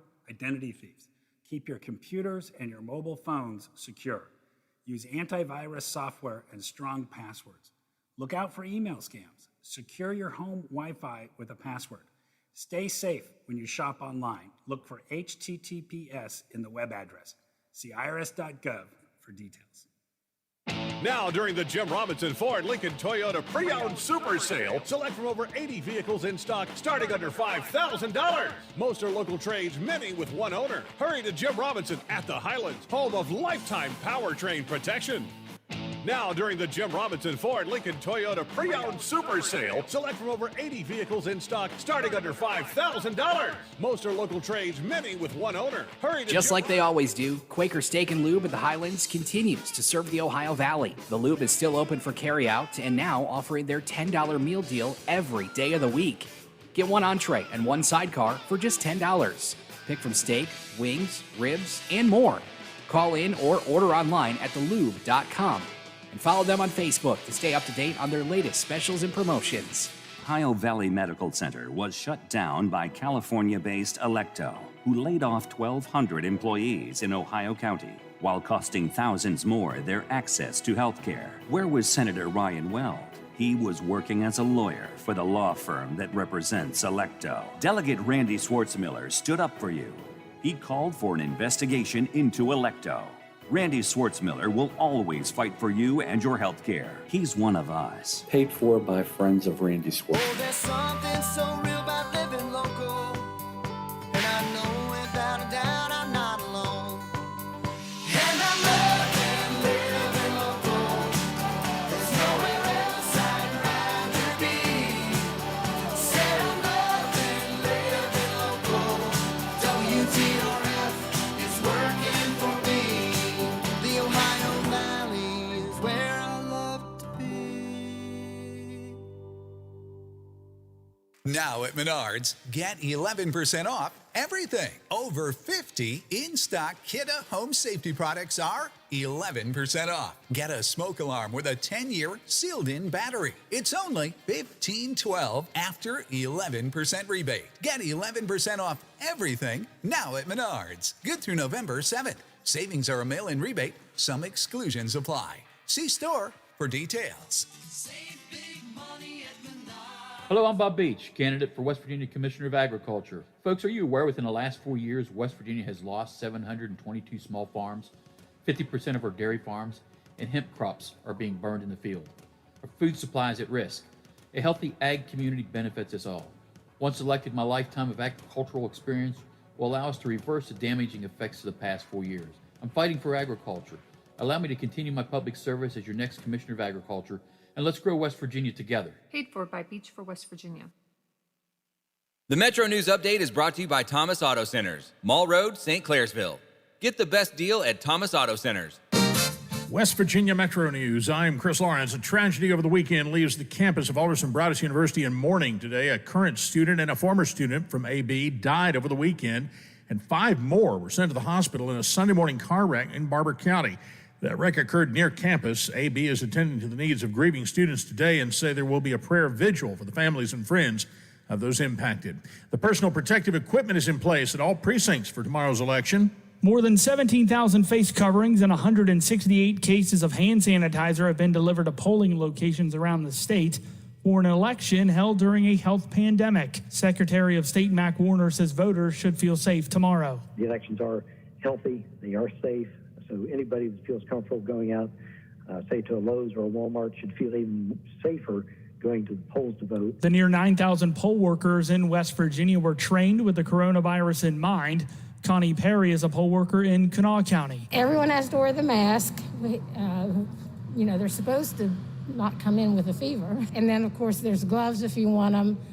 You can have your own pencil or pen and keep it. Warner's office expects that more than 400,000 voters will cast a ballot in person for the general election. I'm Jake Flatley, WVMetroNews.com. Among those hospitalized with COVID-19, Delegate Kevin Bartlett of Kanawha County, also a pastor at Maranatha Baptist Church. You're listening to Metro News, the voice of West Virginia. On the eve of the election, former Vice President Joe Biden will campaign in western Pennsylvania today, due to appear at a campaign event this evening in Pittsburgh with pop singer Lady Gaga on one of his stops. Meanwhile, in West Virginia, several areas over the weekend staged Trump trains, long processions of cars flying Trump flags and traveling from city to city in support of the president in the Mountain State. Weather will not offer much of an excuse against voting tomorrow. Temperatures should be mild with sunshine. From the Metro News Anchor Desk, I'm Chris Lawrence. And here he goes. West Virginia football. He's going to go all the way in. Touchdown. Lives here. And here we go. A home run ball deep downfield. And he makes the catch. Right up the middle he goes. He's on his way. It's a foot race. He's going to score. 15, 10-foot. End zone. Touchdown. West Virginia. Join us Saturday when the Gold and Blue clash with the Texas Longhorns. Only on your home for Mountaineer football. The Watchdog.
Well, what a combination in western Pennsylvania. I think they're going to be in Pittsburgh. Lady Gaga and Mr. Biden. That's interesting. Hey, we have on the, I guess he just got back. That's why I wanted him on late, because I didn't know if, he had too many crab cakes in Baltimore and it took him a while to get home. Did you have crab cakes in the press box, Ray Fittipaldo? No, Bill, it's a little bit different because of COVID. We kind of had the old box lunch before the game, and they packaged some food for us at halftime, too. So no crab cakes this year. Like ham and cheese sandwich, an apple, and something else, right? Yeah, let's see. It was turkey and cheese with a bag of Cheetos and some apple slices. So there you go. I tell you, been to Baltimore many times. I don't miss traveling at all. And I always look forward to crab cakes, And I remember a time at Three River Stadium when they didn't spoil the media. If you didn't get there early, you didn't get your bagel and cream cheese before the game.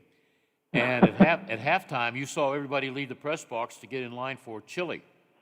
Because once they ran out of chili, that was it. So it's changed a little bit, Hey, I'm sure you heard about it, but should I be concerned if I'm a Pittsburgh Steeler wide receiver or player? Ravens cornerback Marlon Humphrey tested positive for COVID-19.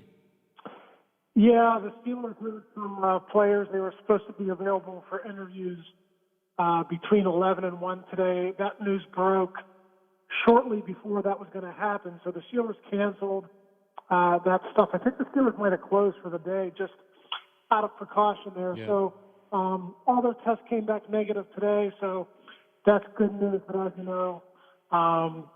there's an incubation period, and they're going to have to sort of cross their fingers and hope no one comes down with it here for the next week or so. It was such a crazy game yesterday. I'm trying to remember, a couple of little fights and all that crap. But didn't Marlon Humphrey get in the face of a couple of Steelers like Juju and that? Well, Deontay Johnson got into it with Marcus Peters. Yes, Marcus Peters. Yeah, I don't recall specifically if Humphrey got into it. But yeah, I mean, listen, whether there were subbing matches or words exchanged or not, the Ravens corners played press coverage, so they were up close against the Steelers receivers all day. It's not like they were sitting back in much zone. So, yeah, the Steelers are going to have to, be on guard here for the next week or so, and they could be smack dab in the middle of another COVID outbreak like they were, with the Titans. Not directly involved in that, but they were sort of peripheral damage on that. Oh, boy, oh, boy, oh, boy. You know, I got the stats from yesterday's game. 1, 2, 3, 4, 5, 6, 7.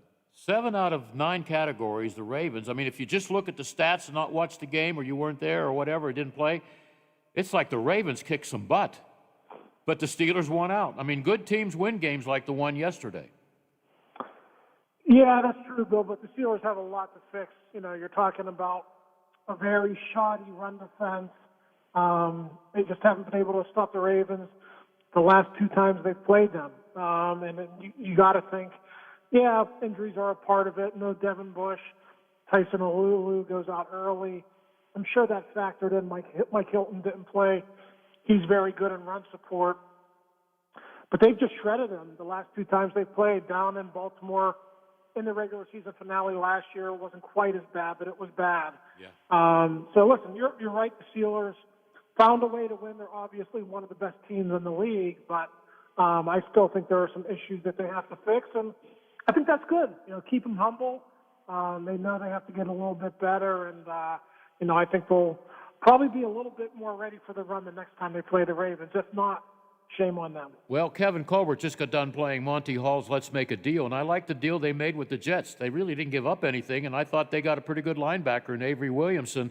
I mean, if you're a team like the Steelers, you want to make sure you have depth at the linebacker position. Did you like that trade involving the Steelers and that awful team in New York? Well, there are 2 awful teams in New York. With the Jets? Yeah, listen, I have no issue with it whatsoever. They didn't give up a lot. A 5th-round pick in 2022, and they're actually going to get a 7th-round pick that same year back, in addition to Williamson. I mean, he's a rental, but they do have some depth issues at inside linebacker, Bill. Ulysses Gilbert has a back injury. He had a back injury last year that ended his rookie season. He went on IR. So anytime you're talking about a bad back, I don't know that you can count on that person. So they went out and fortified their depth. I don't think Williamson is going to come in and play a ton. I think they're very happy with Vince Williams and Robert Spillane, but he does give you some added depth in case there is another injury. Then I think you're better situated to deal with that if that were to happen. And Williamson's teammate in college, Bud Dupree, they're together again, huh? Yeah. I think they came out the same year too. Bud was a 1st-round pick, and I think Williamson was a 5th-round pick. Yeah, 5th-round pick. Yeah. So all right. Can he play Sunday, or is there a protocol involving how many days you have once you're acquired and you have to go through this and COVID-19 and all these tests? Can he play Sunday? Well, the Steelers just went through this with Jordan Berry, but Jordan Berry was a street free agent, so he was not with another team. Oh, okay. That was a 5-day protocol. It might be different since he's coming from another team where he's already been going through testing. I think it might be a shorter period, but he's not going to be able to practice, I don't think, by Wednesday. We'll have to wait and see on that, but he could be available for Sunday just because he was with the Jets and he was going through regular testing when he was with that team. Well, it's the best start for the Steelers since 1978, and I remember that team covering them practically every single day. I must have been crazy back then, but I was young too. They won their first 7 in a row. You know who snapped their winning streak? Oh, boy, the Houston Oilers? Oh, I thought I'd get you, man. Yeah, you're right. Yeah. They really, I got their schedule here. They really didn't have any close calls with the 7-0 team.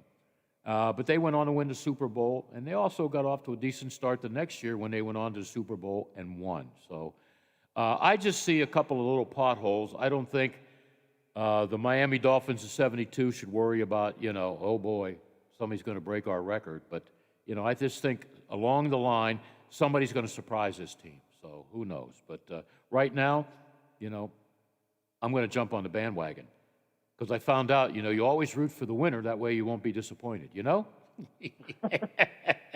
You can use that if you want. You know what? I saw vintage Ben Roethlisberger in that second half.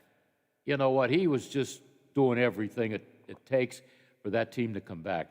And I think it was Romo or somebody, or Nance said, I think it was Nance said it to Romo, I'm surprised that Ben Roethlisberger's never acquired or recorded a single vote for MVP. Don't you find that strange? Because he's had some great years.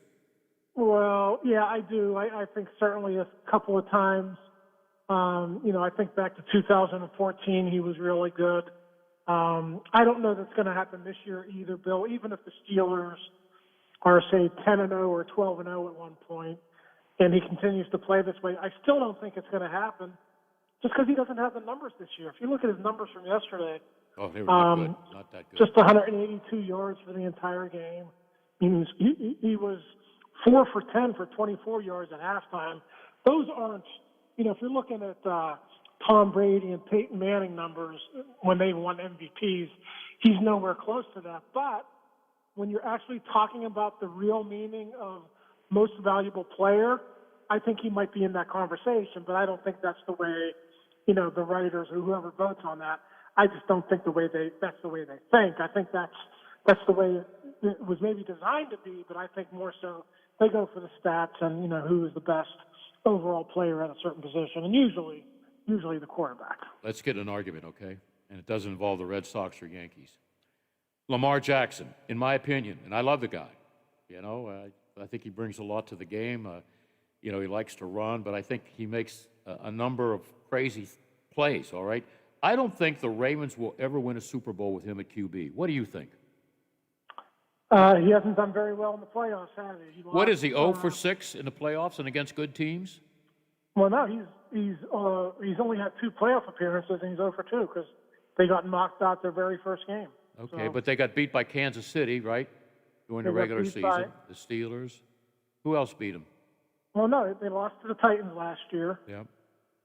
In the playoffs, and they lost to the Chargers the year before that. Chargers, yeah, okay. Well, let's just say in the big games he has not done very well. You can run all you want. Unless your name is Jim Kick or Larry Zonka from the glory days of the Dolphins when they could run the football down your throat and Greasy every once in a while would throw a touchdown. I don't think running the ball like they do can take them very far unless their defense records some shutouts. No, Bill, you're right. This is still a passing league. Yep. I think we saw, even though Ben's numbers yesterday weren't great, Ben was the reason the Steelers came back and won that game. They scored what? They scored 21 points in the second half, and the Ravens really didn't have an answer when they went 5 wide. And, Ben had some really, really nice drives.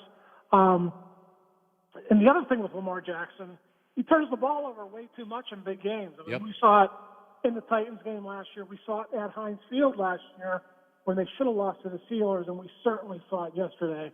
I have no idea what he was doing on either of his interceptions. They were both bad.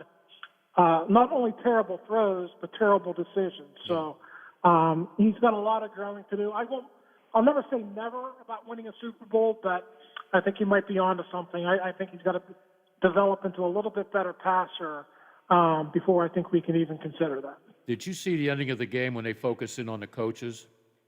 Harbaugh took his headsets off and he pointed to his head, like, hey, you think he was upset with that last call? Jackson up the middle? I don't know why he would be. I mean, Minka Fitzpatrick has as much right to that ball as anyone else on that field. I mean, what does Harbaugh want? He wants his receiver to catch the ball and then Minka to hit him like in the midsection. I mean, that's not the way football is played. That's not the way football was ever played. I think it's just typical of the Harbaughs. They like to whine. That's what they do. They coach and they whine. So not surprised that happened. Yeah, it was the 25th time, and that's the third best in history that the two coaches have met. So it seems like they're pretty friendly, and they're both very good. I can't take that away from Harbaugh. But They are. Yeah. Now Harbaugh's got a Super Bowl, just like Tom. Yeah, and you know what? I don't want to work Thanksgiving evening, but I got to do that, and that should be a very interesting game, We'll see what team is the turkey, right? we'll see if the Steelers are still undefeated going into that game. If they are, that's going to get a lot. I mean, it's already going to get a lot of national hype. Oh, yeah. And I think that'll be Buffalo ratings if the Steelers go into that game. I don't want to see any more of those 1 o'clock games change, you know, even if it's the Washington Redskins. I don't want an evening game at 4:25. Keep it at 1:05. Wow. Hey, how about the Pittsburgh kid playing for Dallas now, Ben DiNucci? I mean, he didn't do very well, but just because, you know, he's there. He's probably there because... Yeah, good for him. I mean, obviously, injuries have taken a toll to the quarterback position down there. I understand Dalton's going to come back for this game. He's got a concussion. Assuming he passes through all the protocols, I think he should be ready for this game. So it doesn't look like he's going to be able to face his hometown team, but boy, what a story that would have been if he did, huh? Yeah, and you know, for the Cowboys, they're really bad. This could be their Super Bowl, right? Hey, let's go up against the best. Maybe we'll play better. Who knows? Hey, listen, Bill, this is the NFL. Anyone can lose any given week. Steelers are coming off 2 emotional games. I mean, I'm not saying it's going to happen, but we all know that the Steelers and every other team go through these games where you lose to someone you shouldn't. So I don't think it's going to happen. I think it might happen, you know, the week after or the week after that. But you're right, the Cowboys, boy, they're really struggling right now. Yeah, and I know you feel sorry for Mr. Jones, don't you? Oh, yeah. I'm going to send him some gifts in the mail, I think. In second biggest turkey, I'll be nice, in the NFL. What owner is number 1? I bet you don't get that, do you? No, who do you think? Snyder. Oh, yeah, that's... Imagine working for that guy? Snyder and then Jones, probably. Yeah, okay, all right. Well, I think we covered a lot of bases. And you know what? Dalton knows the Steelers pretty well, too. That might be an interesting game, you know? And it's on the road, 3rd road game in a row. I mean, I get it. The Cowboys are bad, but again, this is the NFL. Anything can happen on any given week. You sound like Chuck Noll. Come on. Yeah, he would say that, you know. 1 play at a time, 1 game at a time. Hey, you could be covering the Patriots 4 games in a row, and according to my friends in Boston, Belichick's going to get rid of a lot of people, get draft choices, you know? No, that sounds like Bill. Yeah. I wouldn't mind having a couple, I like some of their linemen if they're healthy. I wouldn't mind an Edelman on the team, but he's getting old. I think he's lost 5 steps, but, yeah, you know, you're not going to get Gilmore, but I guess he might be traded. Who knows? Rebuild Gilmore's for Bill about the only Belichick. guy I would take. Yeah, You would take him I would take Gilmore. He's pretty darn good. for number 2? Yeah, you slip him in there. You know, shuffle things around. You never have enough cornerbacks. So never. That's true. All right, we're running out of time. I might touch bases with you on Friday, okay? All right, Bill. Have a good rest of the week. I'll talk to you. And thanks for all the updates. Okay. No Hey, problem. the Steelers made their trade. You don't think they'll be active tomorrow, do you? No, I think this was the one trade I'd be very, very surprised if they do another deal. And the Post-Gazette doesn't have you covering Lady Gaga and Biden in Western Pennsylvania, right? No, luckily I was on my way back. I didn't get that assignment. Hey, thank you, man. Get some sleep, all right? All right, Bill. I'll talk to you. All right. Ray Fittipaldo, 24/7. Yeah, you know what? I feel sorry for my colleagues because they can't go in and do interviews. Wouldn't it have been great yesterday to go in both locker rooms and get a take on what happened? Well, I'll tell you what's going to happen now. I got to get the hell out of here, all right? Thank you for joining us. Keep it on AM 1600, you hear? We always have good stuff for you.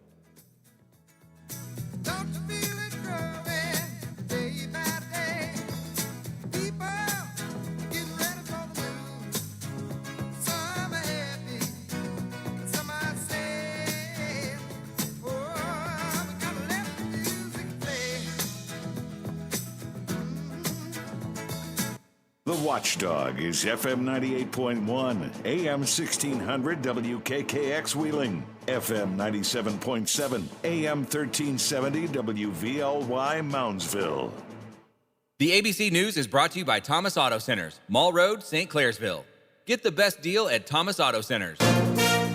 From ABC News, I'm Chuck Severson, noting a pre-election record. Democratic presidential candidate Joe Biden with a drive-in rally in Cleveland, Ohio. Almost 100 million have voted so far. 100 million voted already. And more are going to vote today.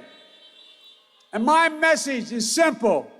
The power to change the country is in your hands. President Trump starting his day off in Fayetteville, North Carolina. Tomorrow we are going to win this state, and we are going to win 4 more years in our great White House. ABC News political director Rick Klein says watch key battleground states. Particularly keep an eye on Pennsylvania.